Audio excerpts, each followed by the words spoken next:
طفل تونسي وصل حارق لألمانيا عمره 27 سنة، مشى بحثه ولد حومته يعيش في فرانكفورت. المهم الطفل هذايا في ظرف 3 شهور كان ديما يخرج يمشي للسواريات، يمشي للبواتات.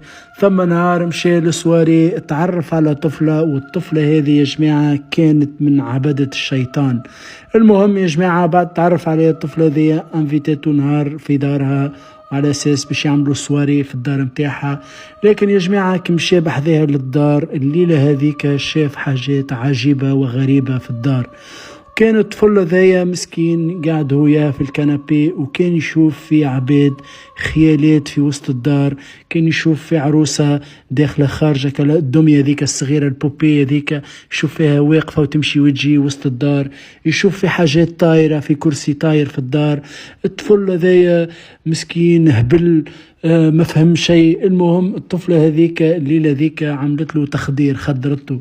المهم يا جماعة عدى الليلة ذيك معناها في الصباح كيفاق وكل شيء. طلب منها باش يروح للدار وما حبش يبقى بحذاها. روح للدار يا جماعة، حكى الحكاية الولد حومته. المهم يا جماعة ولد حومته هذايا قال له لازم تمشي ثم شيخ يعمل لك رقية شرعية، والطفلة هذه تعمل لها رقية شرعية، ولازم الطفلة دي تخرجها من الحاجة اللي عايشة فيها. المهم واصل معاها يا جماعة. الطفلة هذه ولات تحب التونسي هذايا وتعلقت بيه برشا. والتونسي هذايا بفضل ولد حومته جاب الراقي هذايا نهار وجابه هزه للدار وقال لها راني باش نجيب لك صاحبي.